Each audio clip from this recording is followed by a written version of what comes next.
Up. At nagkakumit. Pagkain? Ay.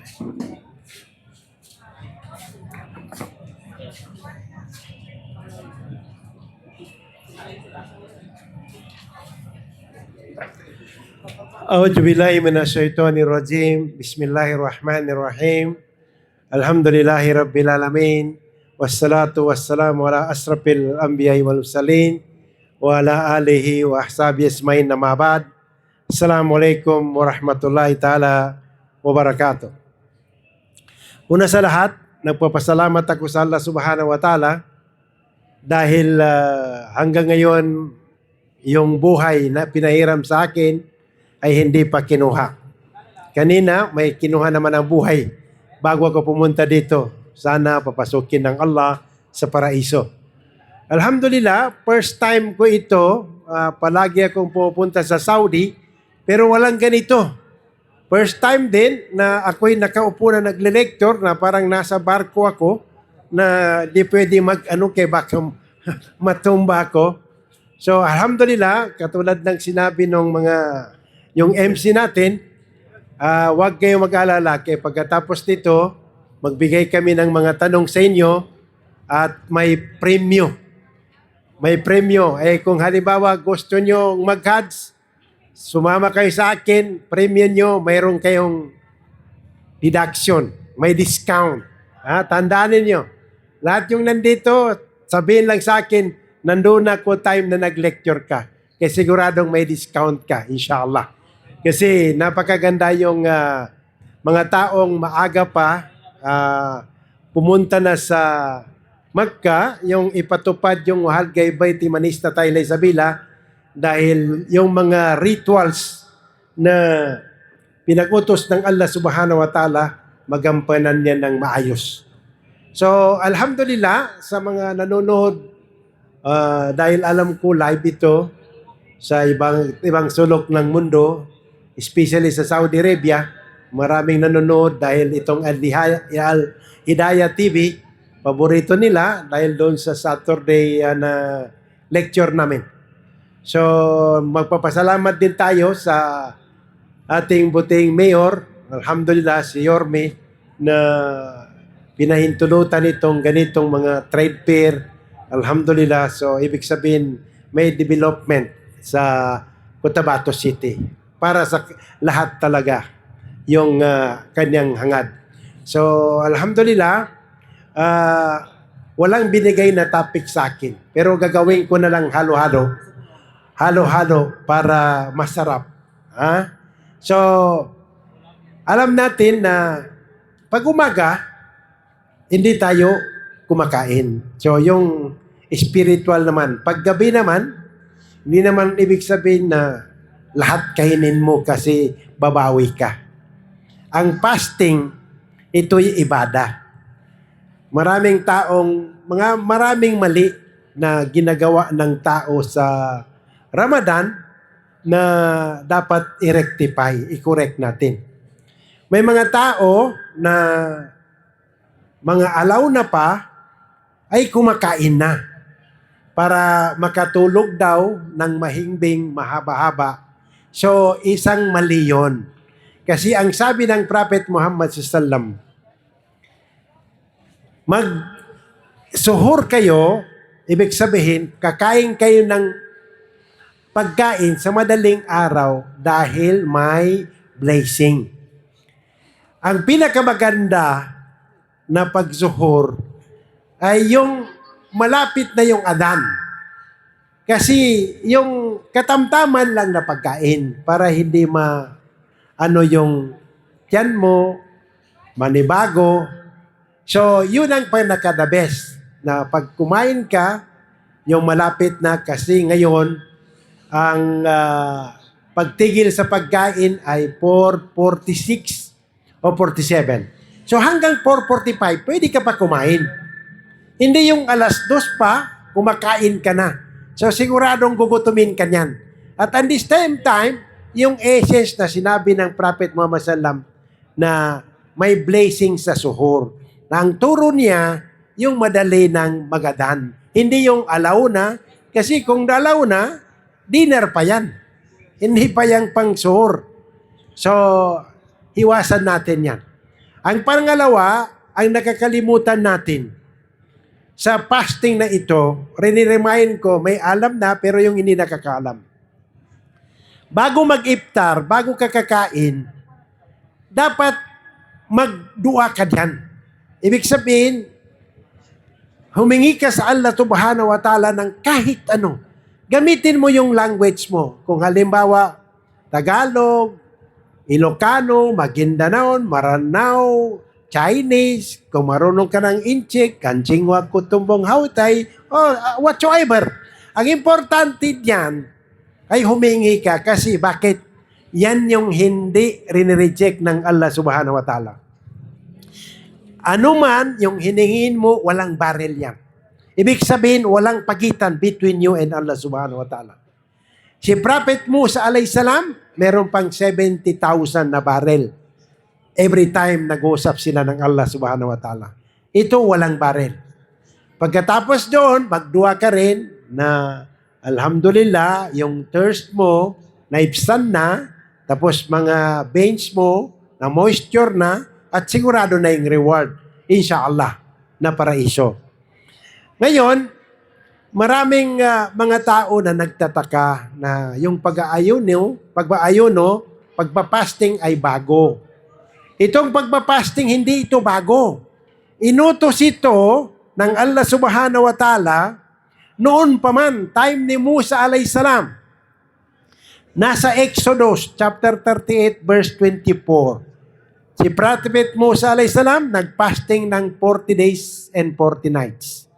Si Prophet Jesus alayhi salam nagpasting ng 40 days and 40 nights nasa Gospel of Matthew chapter 4 verse 2. So, sa atin naman, nasa Suratul Baqarah verse 183.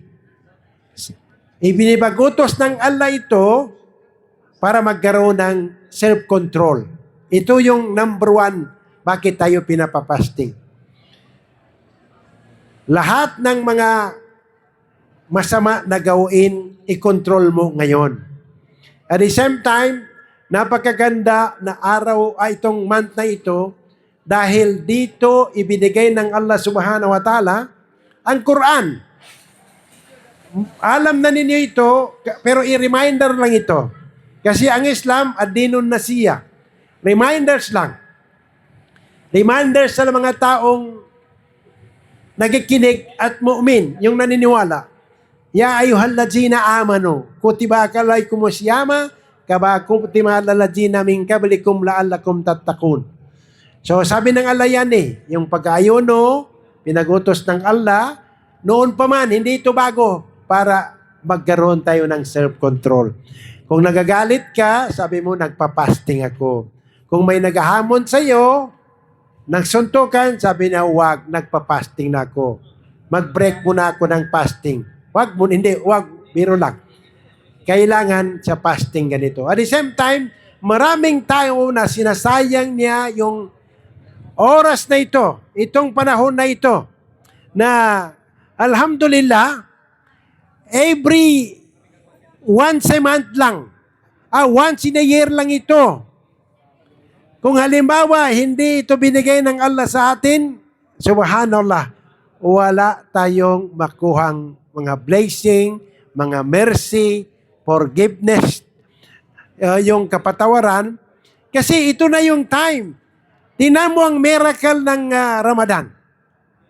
Time na ito, marami yung mga Muslim na uminom. Pero time nito, yung mga umiinom nang hindi tubig. Sabi na, pare, mag-stop muna tayo mag-inom kay puwasa ngayon. Tapos yung mga kawatan, taggaw, pero mayroon ding nanaggaw rin sa mospa, ay ibig sabihin hindi natalian yung Satan sa kanya.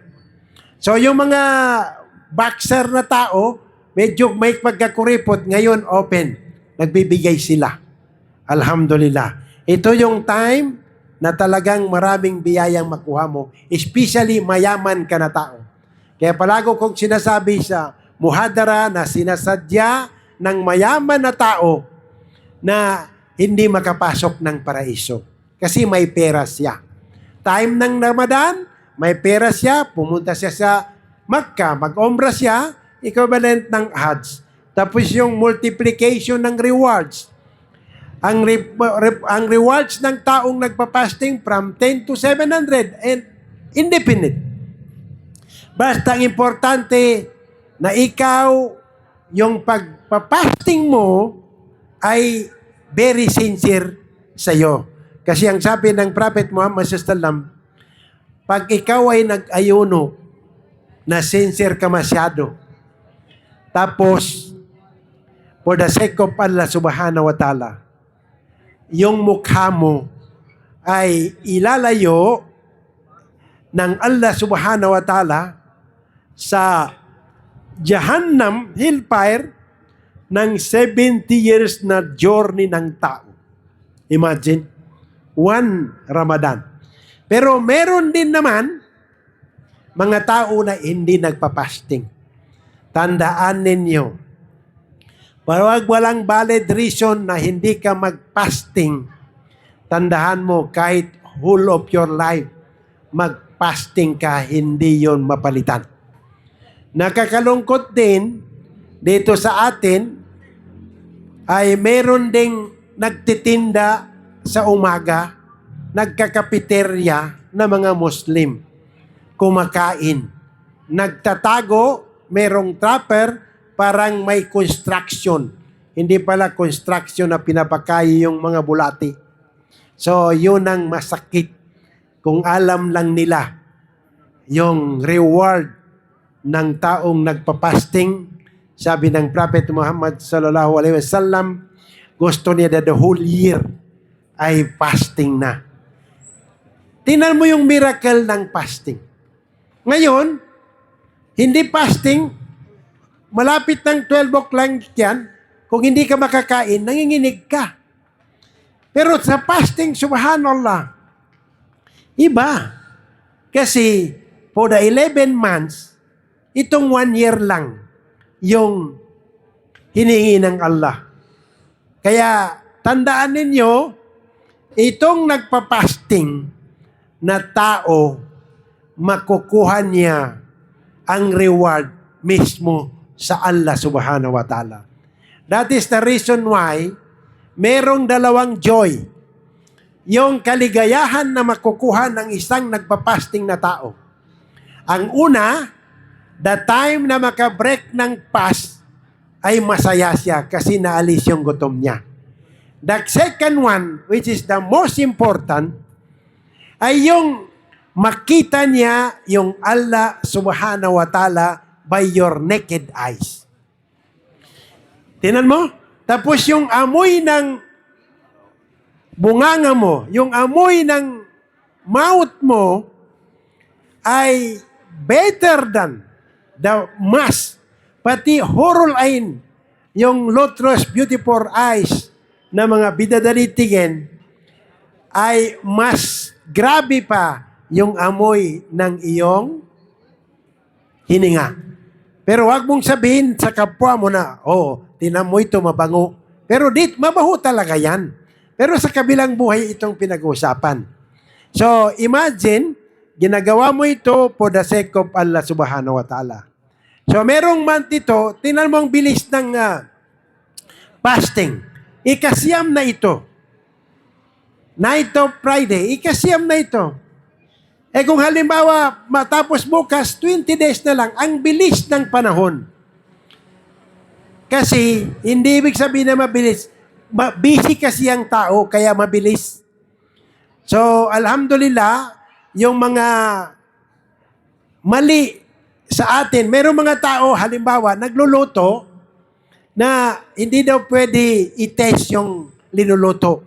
Kung masubraan ng asin, pwede yan. Huwag mong kainin yung test ng sabads. Pwede yan. Tandaan ninyo. Tapos yung iba, nagsasabi na hindi pwede mag-toothbrush. Ang Prophet Muhammad sallallahu nagasiwak. Wala namang siwak dito. Malagyan mo ng toothpaste, huwag mo lang lunukin. Talagang subhanallah. At the same time, marami pa rin nagkakamali ngayon, nakala nila hindi fasting, 9 days niya, paminsan makainom ng hindi sinasadya. Pag in case na nakainom ka ng hindi sinasadya, naalala mo yung nagapasting ka, hintuan mo na. Huwag mo nang ituloy. Kasi ang Allah ang nag-feed sa'yo. Subhanallah. So, ibig sabihin, napakaganda itong buwan na ito dahil sa mga blessing na nakukuha natin. Yung magpabuka ka, equivalent ng isang taong pinabuka mo, pinabreak mo ng pass, ganun din. Hindi makukuha yung anong reward. Yung reward mo parehas din. Kung may pera ka, 50 na tao ang pinabreak mo, di 50, subhanallah. So at the same time, tingnan mo hindi ka pa namatay. Ang Allah subhanahu wa ta'ala ay nagdi-decoration na sa paraiso. At the same time, doon sa paraiso, merong isang pintuhan na ang tawag Rayyan, Babur Rayyan. Ibig sabihin, yung pintuhan na yon for fasting use only. So, ibang klaseng pintuhan yun sa paraiso. Kasi 8 gate of paradise yan. So, pag halimbawa, nagpa-fasting ka, yun ang gate na mapasukan mo. At the same time, doon sa Siratin Mustaqim, 1,000 yung time na maglakad ka pataas, level 1,000, bali, pababa 1,000, 3,000 years yung pag-cross natin sa Sirat. Because of sincerity, yung sincere ka masyado sa pagpapas, pwede kang exempt ng Allah subhanahu wa ta'ala. At the same time, pag nag-cross ka, more than kidlat pa, nasa harap ka na ng Babul Jannah, yung Babur Rayyan. Imagine that. Tapos yung Siratin Mustaqim, nag-rotate yan, nasa baba, impyerno, subhanallah. So, itong time ng Ramadan, close ang impyerno, open ang paradise. So, hindi ibig sabihin na, sabi na, total, open ang paraiso, mag-suicide na lang ako ngayon. Hindi pwede yun. Pero namatay ka ngayon, time ng Ramadan, especially night of Friday, ay exempted ka na, walang question sa 6 feet below the ground. Yun ang kaganda ng pag namatay yung tao na believers din. At the same time, itong time na ito yung time na mag-aral ka ng about Islam. Magkinig ka sa mga symposium, alhamdulillah, huwag manood ng lahat ng bawal sa time ng Ramadan, kasi sabi ng Prophet Muhammad SAW, pag halimbawa, hindi mo iniwasan yung magmarites, tumingin sa mga bawal, at etc., makukuha mo lang pagod. Thirst lang ang makukuha mo. So, i-compare mo sa magbabasa ka, wag naman yung matulog ka ng tulog. Wag ka matulog. May time na matulog. Pero makinig ka. Halimbawa ganito na may simposyo, may mga muhadara sa bahay, yung salatul tarawih. Kasi pag nagtarawih ka, sabi ng Prophet Muhammad SAW, at tinapis mo yung tarawih, kahit natutulog ka, parang nagdarasal ka rin, sabi ng Prophet Muhammad SAW. Imagine that. Tapos hindi mo kukunin. Hindi mo kukunin. Tapos ang Prophet Muhammad SAW, time ng Ramadan, napakabait. Mapagbigay, kahit kinakain, bibigay para sa mga tao. So, ganun din, halimbawa, kung ikaw ay may pera, gamitin mo ngayon. Ang pikupi sa bilila, sabi ng Allah, expend your wealth to the way of your Lord. Napakaganda. Para rin sa'yo yan. Pag halimbawa, namatay ka, baka magsabi ka, bakit hindi dinagdagan? Sayang. Lahat ng tao pag namatay, magsisi. Kahit yung mabuting tao na namatay, magsisi. Dahil sabi na, bakit hindi ko nadagdagan? Yung masama naman na tao, bakit sabi niya hindi ako nagtauba? So sabi ng Prophet Muhammad SAW, at taibo minachambi, kamala chambala. Yung taong magtauba, alhamdulillah, ipatauba ng Allah subhanahu wa ta'ala kahit gaano kalaki ang kasalanan. Pag-sincere ka lang, sigurado ako, dahil sinabi ng Prophet Muhammad SAW, na papatawarin ka ng Allah subhanahu wa ta'ala. Sinasadya nyo eh. Yung iba, wala na akong pag-asa. Marami akong kasalanan.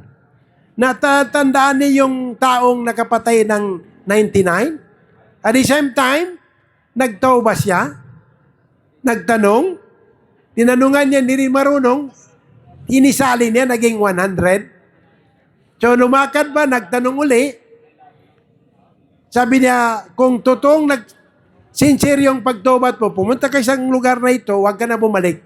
So, hindi na inabot yun, namatay. Nagagawan yung mga malaikat ng hellfire pati paraiso. So, alam ng Allah subhanahu wa ta'ala, sabi ni Jibril, inutusan, sabi niya, i-measure kung saan galing yung tao, kung saan siya malapit, yun ang mayari. Kung malapit sa paraiso, sa kanya. Imperno, ganon. Na-imagine because of his sincerity na magtaubat siya. Ang Allah mismo sa isang riwaya, ang naggutos sa lupa na i-move yung lupa para doon siya makaano sa malapit doon sa pagtaubat niya. So, huwag kayong mawala ng pag-asa. Pero hindi ko sinasabi na pumatay kayo. Istorya lang ito na time before na kung sincero ka, talagang si Pharaoh na pinakamasama. Nung about to die na siya, inaccept na niya ang Allah mismo, ang nag-iisang Diyos, pero ang Jibril ang naglagay sa kanya ng parang gravel o sand para hindi na masabi yung La ilaha illallah. Ang nasabi lang niya siguro, la, Lady Gaga. Kaya imperno siya ngayon. Subhanallah. So, kayong mga kapatid sa Islam, magpasalamat kayo sa Allah subhanahu wa ta'ala dahil ito yung binigay na religion sa atin, ang Islam. Inna dina indallahi al-Islam. Ang tinatanggap lang ng religion sa Allah subhanahu wa ta'ala ay Islam. Sa chapter 3, verse 19, Suratul Ali Imran. Imagine, kung halimbawa, hanap ka ng ibang religion, yung sa chapter 359 yun, kung hanap ka ng ibang religion, maliban sa Islam, hindi ito tatanggapin ng Allah subhanahu wa ta'ala. Mismo siya ang nagsabi. Allahu Akbar. So, yung mga Muslim, hindi pa Muslim, mag-isip-isip tayo dahil ang katotohanan ay tinuro ng lahat ng mga propeta mula kay Adam, down kay Noah, Zakaria, Ibrahim, Jacob, Jesus Christ, Yahya, and Muhammad a.s. Nag-utos na sasambahin lang ang nag-iisang Allah subhanahu wa ta'ala. So, alhamdulillah, sa buong mundo, ang dami na ngayon nag-embrace ng Islam dahil nakikita na nila yung liwanag. Nakikita nila yung mga discovery ng mga scientists ngayon na alam na ng Quran before sa So, itong mga halimbawa, pagpapasting natin, medicine ito. Medicine ito na lahat ng mga toxin ng katawan mo, pinapalabas ng Allah subhanahu wa ta'ala. Tinan mo ba, magpa-hospital ka, sabi ng doktor sa'yo, pag magpakuha ka ng dugo, mag-fasting ka. So, itong pagpapasting, kasi sabi na, bago yan. Napakaganda ito. Hindi napapagod yung mo. Pinarelax ng Allah subhanahu wa ta'ala na binibigyan ka pa ng reward na napakaganda. Kung sincero ka talaga, mamatay ka itong Ramadan, believe me, diretso ka sa paraiso. Kasi open ang paradise ngayon. Imagine, may mga tao, matatalino, pero hindi ginagamit ang kanilang intelligent para makita yung nag-iisang Diyos. Napakagaling nila, pero sumasamba sila ng baka, mga bato, bituin, tao, kapwa nila, na mismo yung tao na sinasamba nila, sinasabing, I myself can do nothing. Worship Allah. Inna Rabbi wa Rabbukum fa'budu hadza siratin mustaqim. Nasa suratul Maryam. Sambahin ang Allah subhanahu wa ta'ala dahil yan ang straight path. Imagine, mga propeta nagsasabi, lahat sila, sinasabi niya, la ilaha illallah. Walang ibang Diyos maliban sa Allah subhanahu wa ta'ala. Napakadali. Yung iba, kailangan pa bang i-memorize yan? Pero pag hindi mo ginawa yung utos ng Islam, kahit memorize mo yan, hindi mo yan masabi pag malapit ka na mamatay. Kasi yan ang tandaan ninyo. Pag ginawa nyo lahat yung utos, especially sa Ramadan, masabi mo yung la ilaha illallah. Pag nasabi mo yan, inassure ng Prophet Muhammad SAW. Man kana akiru kalami la ilaha illallah, dakalal jannah. Ang taong last na mabasa niya, bago siya hinugutan ng hininga, ay la ilaha illallah, papasok ng paraiso. Kaya mag-ingat kasi yung last na verses na alam ko sa Suratul Baqarah, verse 281. Wattaqu yawmal turjahuna fihi ilallah. Katakutan niyo yung araw, sabi ng Allah subhanahu wa ta'ala, na kukunin ko yung kaluluha na pinahiram ko sa inyo. Pinahiram ko sa inyo. Walang warning. Anytime kukunin niya. Last Friday, sa Lebanon yata, nagkukutba, namatay. Ngayon, before kami magsalator Tarawi, kung alam lang ng tao yun, nagtago, hindi lalabas yun. O sana sa ngayon? Kinuha yung kaluluha. Lahat tayo, pinahiram tayo. So ang pinakamaganda na tao, kung pinahiram, alagaan niya yung pinahiram sa kanya. Sa real life, pag umiram ka sa akin, halimbawa, ng sasakyan, halimbawa lang. Tapos, pinalik mo, winasingan mo siya, ini-perfume mo, anytime, pahiramin kita. Pero pag binalik mo, ay napakarami, ay hindi ka na makahiram ulit. The same, pag tinanggal ng Allah yung kaluluwa mo, hey, wala ka ng chance. So especially itong Ramadan na ito, subhanallah, yung hindi pa nagsisimula magdasal, magdasal na. Bakit? Sabi ni Utaymiyah, yung mga taong nagpapas, nagpapuasa, nag-aayuno, na hindi nagdarasal, hindi tinatanggap ang kanilang fasting. Bakit? Al-ahdu allazi bainana wa bainahum as-salah. The demarcation line between the believers and non-believers is salah. Ang sala, ito lang yung revelation na nakuha sa taas. Yung Israel, yung ascension ng Prophet Muhammad SAW. 50 times ito.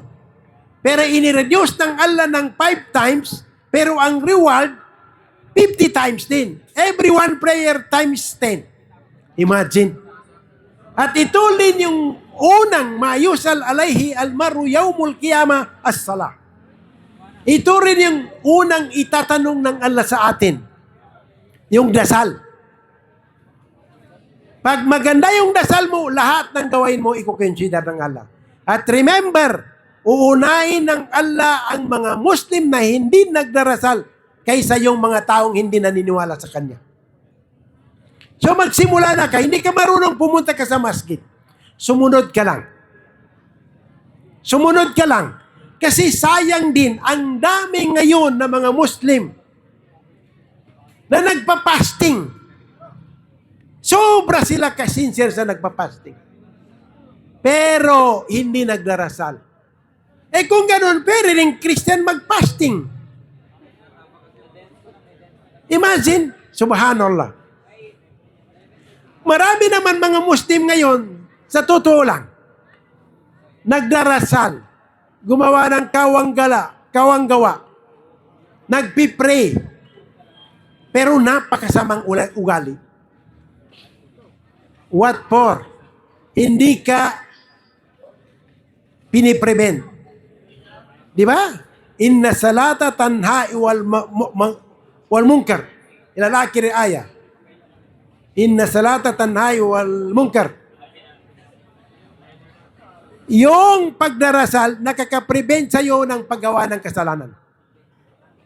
Pero nagdarasal ka, tapos ginagawa mo lahat yun, useless din. Useless din. Ang hindi iniisip ng tao, yung the time na ilibing siya na wala siyang kasama. Wala, total blackout yan. Ilibing ka, lagyan ka pa ng kahoy, tatakpan ka pa. Di ba last week, 24 hours yung kurente? O aram minata na ewa, kaya ano na patambay, panggabag sa kulay. Wala ka na yung kasaan. Dahil sa walang ilaw. Na kung halimbawa, hindi mo iniisip, kasi prayer is light. Yan ang tandaan ninyo. Prayer is light. Eh kung wala kang dasal, paglibing sa'yo dyan, subhanallah. Sandali lang.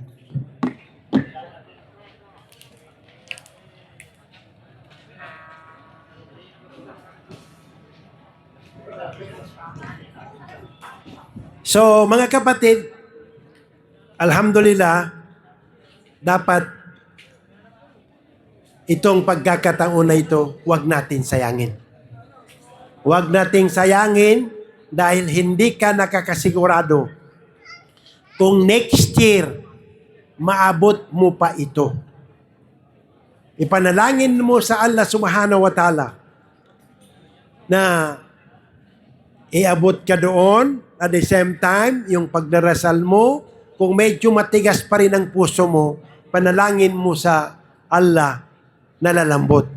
Kasi walang matigas na pandesal sa mainit na kape. Ha? Kung minum ka ng kape-kape lang. So alhamdulillah, itong nakikinig dito, alhamdulillah, physical and spiritual ay nakukuha ninyo sa gabing ito. At the same time, kahit isa lang man ang bagay na makukuha mo ito, para ikaw ay magbago. Okay na yun na start. Yung mga hindi pa Muslim na gusto magtanong tungkol sa religion nila, eh pwede kayong magtanong mamaya. So, pero ako muna ang magtatanong mamaya pagkatapos nito para magkaroon kayo ng mga premyo. Madali lang yung tanong ko, inshallah. Kung sinong nakaka-memorize ng Suratul Baqarah, may 2,000. Pero mamaya na yun, inshallah.